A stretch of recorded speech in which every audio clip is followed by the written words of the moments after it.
Gott. Aber wenig.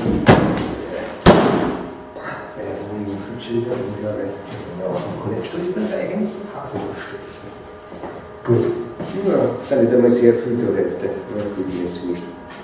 So. Diplomarbeitspräsentationen, das können wir mal abhaken. Ne? 5b, dann haben wir weiter. So, jetzt passt das, da sind wir jetzt richtig. Ich stöße dir wieder her, gell? So, kannst du das Klo ausschneiden. Passt. Saskia, was gibt es schon wieder? Ja, was? Bitte, jetzt, ich kann mir jetzt wieder anziehen, was ich will, ja. Man kann es ein bisschen bequemer machen, ist ja eh keiner tun. Ich rede schon mit euch, aber ich tue immer so. In Wirklichkeit seid ihr nicht da, jetzt werdet ihr dann daheim sitzen, oder was weiß ich, was ihr dazu weißt. Dann tue ich jetzt halt, wenn es da war. Und daher kann ich mir jetzt aber anziehen, was ich will, weil ihr seht es mir ja eh nicht. Also so Blödsinn. Ihr schaut euch halt das Video an. Ja gut, jetzt ist es auch schon wurscht. So, was? Nein. Heute tun wir was. Heute tun wir was, weil genau das ist das Problem. Weil man nämlich dann dauernd nichts tut, dass man dann nie irgendwas zusammenbringt. Und daher fehlen uns jetzt immer noch die Auslandsgeschäfte. So, und das müssen wir jetzt machen, weil das ist bei der Matura auch dabei, das steht eh schon drin.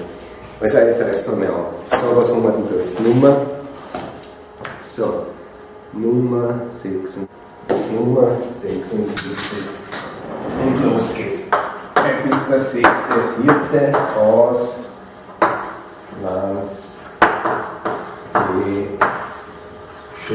Da kann ich wieder sagen, das ist wurscht, steht eh da. So, worum geht es bei dem Kapitel? Es geht um Geschäfte mit dem Ausland. Also wir sind ein österreichisches Unternehmen, wir sind Österreich. Und wir tun aber eh mit den anderen auch. Und was gibt es da jetzt für Fälle? 4 sind es nur genau. Wenn wir ins Ausland verkaufen, also das ist das da oben, so, dann müssen wir jetzt unterscheiden. Verkaufen wir ins EU-Ausland, dann ist es innerhalb der Gemeinschaft, innergemeinschaftliche Lieferung, oder verkaufen wir zum Beispiel an die Amis oder irgendwen, an denen verkaufen wir nichts. Nicht EU, das ist Export.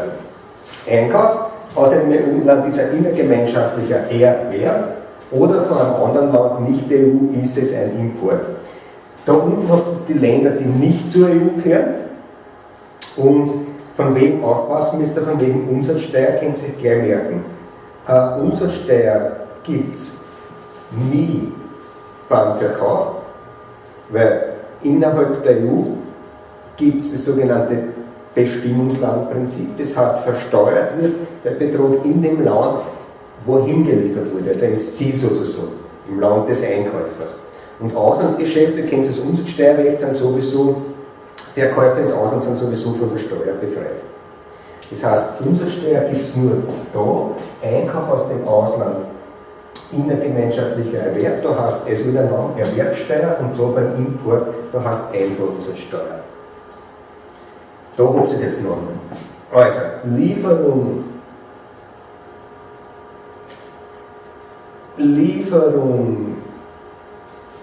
da. Ein deutsches Unternehmen liefert nach Österreich, innergemeinschaftlicher Erwerb, Erwerbsteuer. Export wieder steuerfrei und liefert nach Österreich, Import, Einfuhrumsatzsteuer. Das sind die Bestimmungslandprinzip, steht eh noch nicht da. Dann die Steuerregelung.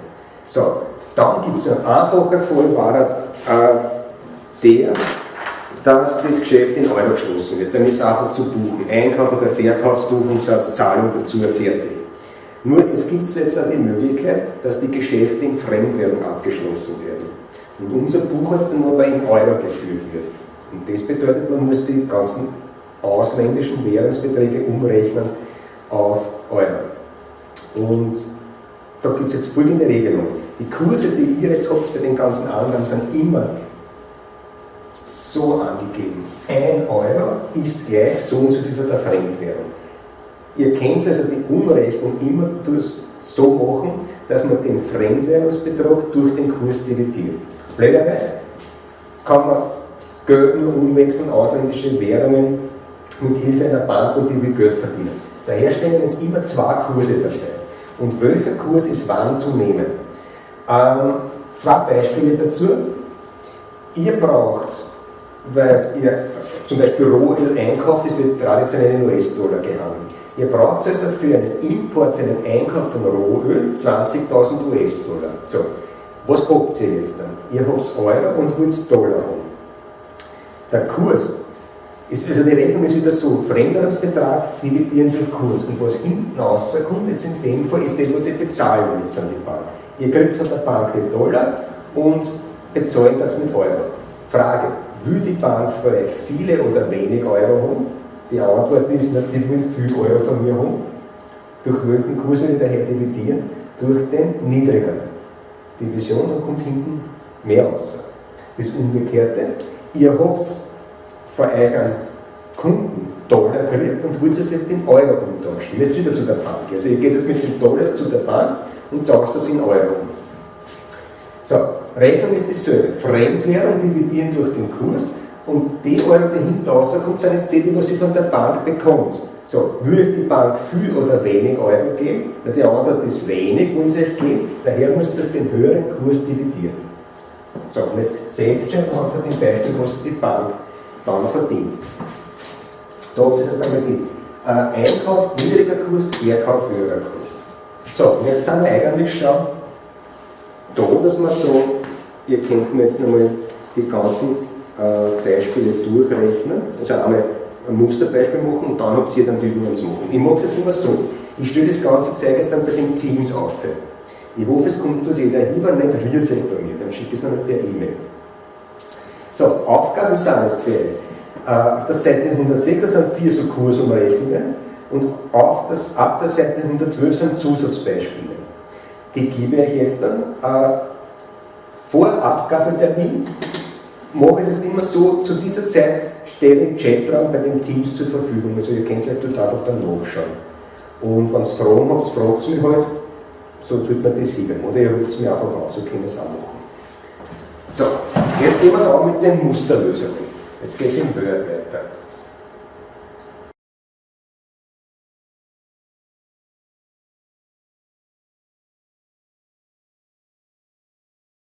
Für diese Illusion musst du nur auf den weißen Punkt inmitten des Bildschirms starren und versuchen, so wenig wie möglich zu blinzeln. Aber was auch immer passieren sollte, höre nicht auf, den weißen Punkt anzusehen.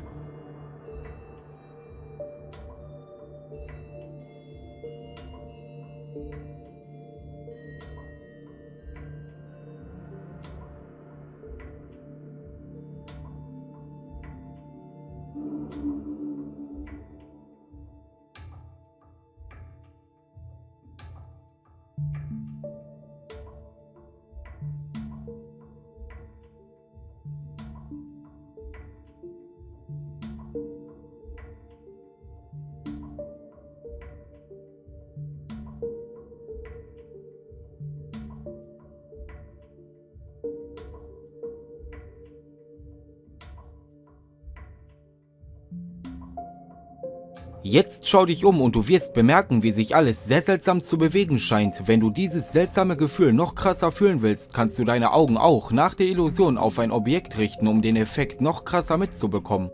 Erster Beleg, Seite 106.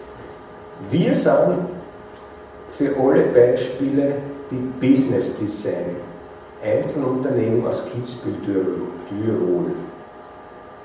So, was ist daher das erste? Da sind die Lieferanten und die Kunden.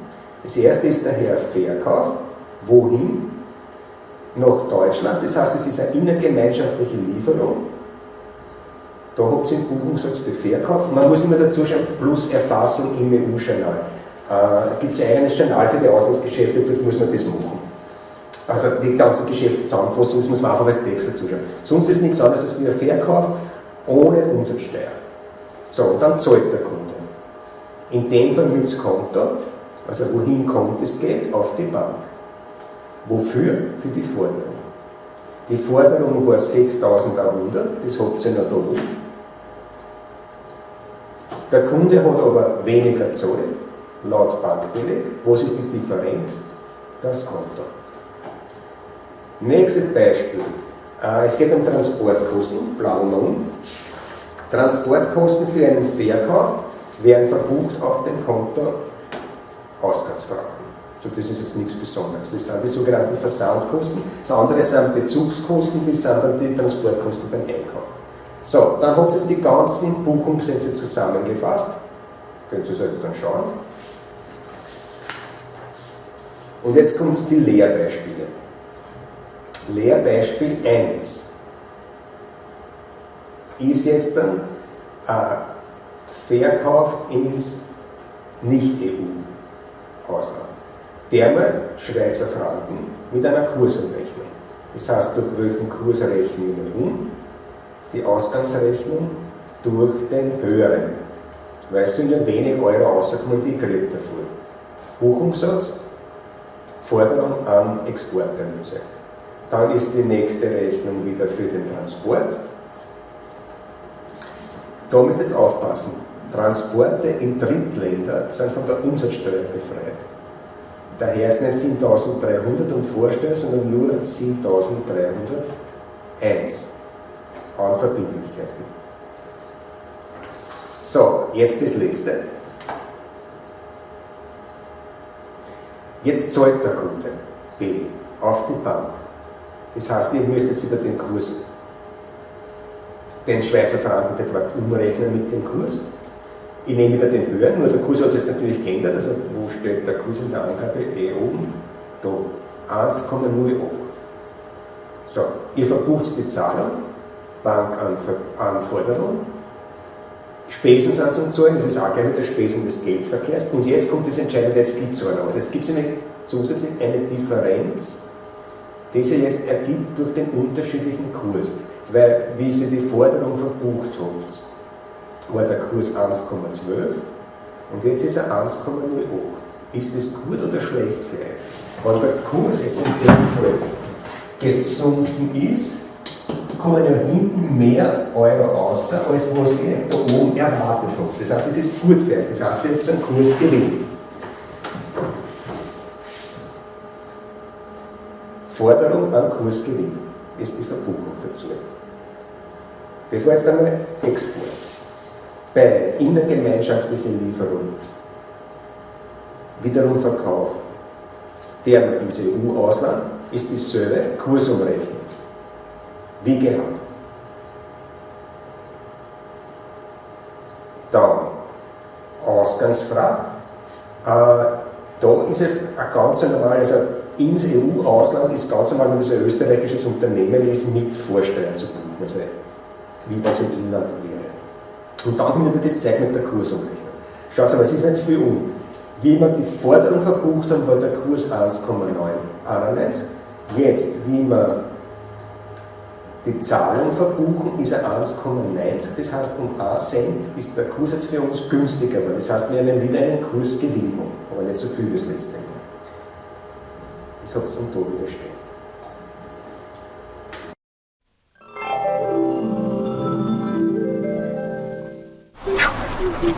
Let's go.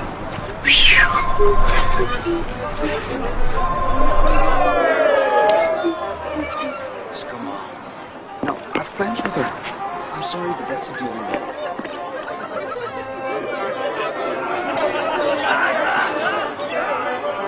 A little bit closer, a little bit to the left. Yes, need a beer, please. Okay. There we go. 3, 2, Daddy, 1. Daddy! Daddy, there's Mommy.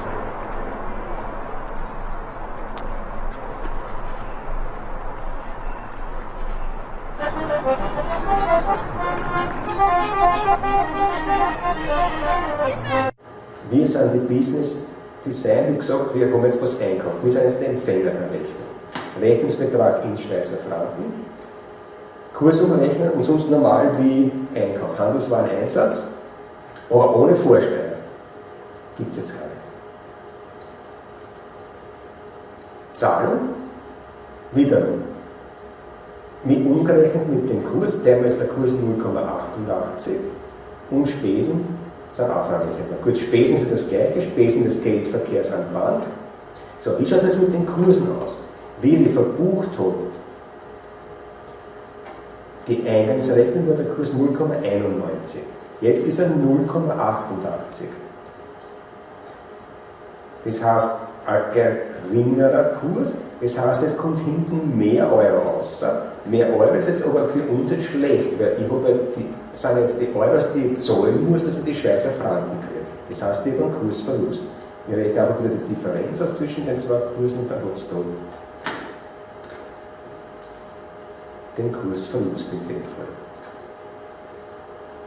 Dann sind wieder die ganzen Formeln da und dann sind wieder zwei Lehrbeispiele. Import. Ihr tat aus einem Nicht-EU-Land, also Norwegen jetzt in dem Fall ist ein Nicht-EU-Land, einkaufen. Ihr rechnet wieder um mit dem Kurs. So, und jetzt gibt es da bei Import diese Einfachumsatzsteuer. 20%, beziehungsweise es gibt einen Zoll und es gibt auch Transportkosten zu zahlen. In dem Fall ist alles bei Bankzoll. Transport und Zoll sind ganz normal Bezugskosten, das heißt, werden genauso verbucht wie der Handelswareneinsatz, also wie der Einkauf. Und die Einfuhrumsatzsteuer hat ein eigenes Konto, 2520, und die wird ebenfalls vom Bankkonto jetzt in dem Fall bezahlt. Aber warum ein Forderungskonto? Weil ihr könnt es nachher mit der Umsatzsteuervornehmung wieder anmelden, ihr kriegt das Geld vom Finanzamt zurück. Das heißt, es ist wie Vorsteuer, aber immer ein eigenes Konto. Und die 20% sind halt da in dem Fall schon ausgerechnet.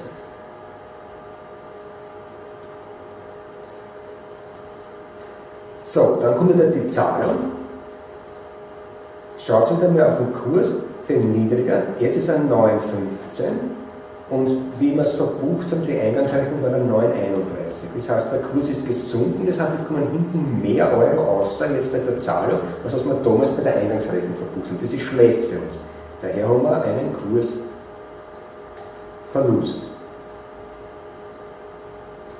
Und dasselbe jetzt nochmal mit innergemeinschaftlicher Erwerb, also Einkauf aus dem EU-Ausland. Da gibt es, was die Steuer betrifft, die 20% Erwerbsteuer. Die müsst ihr selber ausrechnen. In dem Fall sind die 60.000 Euro, also 60.000 Schwedenkronen mal, immer der Nettobetrag. Also, was kann man machen? Zuerst beim Einkauf wiederum. Da ist die Nummer falsch. Dividieren durch den niedrigeren Kurs, 50,10 wiederum, Einkauf. Die Erwerbsteuer rechnet es aus von dem Nettobetrag und verbucht es. Die kriegt man auch wieder vom Finanzamt zurück, das heißt, das ist jetzt dann ein Buchungssatz, und nachdem man es nicht zahlt, dass man einfach eine Forderung gegen eine Verbindlichkeit verbucht und damit ist das Ganze neutralisiert und es ist nichts zu zahlen. Transportkosten sind ganz normale Bezugskosten. Und dann ist wieder das mit der Kursumrechnung. Das ist wiederum der Kurs, man nimmt den niedrigeren. Der ist jetzt 9,11. Zum Zeitpunkt der Eingangsrechnung war er 9,08. Das heißt, der ist gestiegen. Das heißt, es kommen hinten weniger Euro, außer die ich zu zahlen habe. Und daher habe ich einen Kurs gegeben. So, das war's für heute. Jetzt probiert die anderen Beispiele selber zu lesen. Wenn es euch nicht auszulösen, wenn es euch nicht auskennt, ruft es an oder wir warten auf den Chat. So, gehen wir heim wieder. In China kann man als Ohrenputzer arbeiten. Auf öffentlichen Plätzen kann man sich für umgerechnet 15 € die Ohren reinigen lassen und kriegt noch eine entspannende Massage für die Ohrläppchen obendrauf. Als Okularist hat man die Aufgabe, Glasaugen herzustellen, die man kaum von einem echten Auge unterscheiden kann. Dazu bedarf es an höchster Genauigkeit und Perfektion. Eine solche Augenprothese kann dann schon einmal rund 300 € kosten.